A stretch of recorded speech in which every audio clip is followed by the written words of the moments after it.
for deeper breaths. So much less work. Oh, this was nice. No worrying about frostbite. No bothering to swipe the rime from his beard or wiggle his fingers to get the blood flowing. I'll stay here for just a bit. Can't. He pried apart flash-frozen lashes, the lassitude briefly fading. Have to warn the others. He found his gloves in his pockets. So cold in this place. Where was he again? Concentrate. Antarctica. The tunnels. Right. He'd only been here a few times, but he could envision it, carved from the ice deep under the station. If he could stand and walk, he could find a way out. The way out, since he couldn't very well climb the emergency ladders in his current state. If they'd even left them for him to find. Perhaps he could open the door, locate someone, warn them, stop those people from doing the terrible things they planned. His attempt to rise was pitiful, pointless, his muscles no longer functional. The pain had changed. He realized in a detached sort of way. It didn't crackle sharply through nerve endings like it had when they'd shot him or beaten him or hacked at his fingers. Now it filled every cell, swamping him, melding with him so that they were almost interchangeable. On some level, he wondered if the deep throbbing was keeping him alive.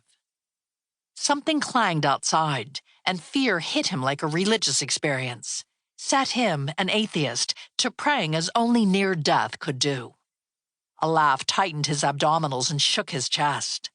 Mum would be pleased to know that he had finally found God. There was an odd comfort in that thought, that he wasn't alone down here. No, focus.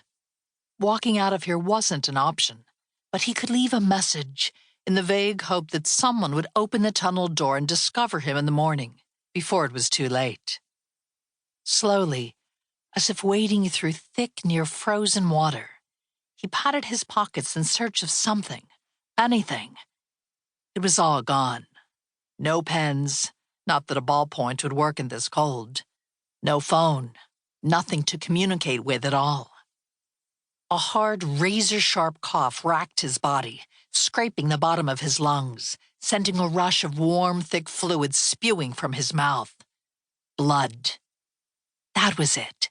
If he'd been in better shape, he might have laughed at the old sense-memory urge to turn to one of his students and offer up his palm for a high five. Oh, he'd seen the way they looked at him when he did that. Knew they thought he was an absolute wanker. A science geek, as the Americans called them. But he'd never been one to waste time caring about what people thought. Look at how little it mattered after all. Slowly, his limbs robot stiff, he removed one of the gloves he'd just struggled to put on, reached for his wound, dipped an unwieldy finger into his own oozing blood, and felt for a surface. When he tried to slide his finger, it wouldn't budge. Stuck to the ice. Shit. He pulled it away, the digit too numb to register the pain of tearing skin. There had to be something else he could use. He pictured the tunnel, cold and blue-white, its walls shimmering like glittering diamonds. Slowly, hoping that he'd got his directions right, he worked his way toward the left, the movement scraping, insect-like. A thrill ran through him when his palm thunked lightly against a slab of wood. A storage crate of some sort. Perfect. Another touch of finger to blood before he pressed it awkwardly to the surface, just stopping himself from wasting time on explanations or articles. He'd add them at the end. Wouldn't want to leave them with improper punctuation. Perhaps, while he was being fanciful, he'd add a footnote, a bibliography. The blood kept solidifying on his fingertip, so he wasn't sure if the C worked or not. And then, because he needed his final thoughts to be good ones, he decided that yes, it had most certainly worked, and so would the next.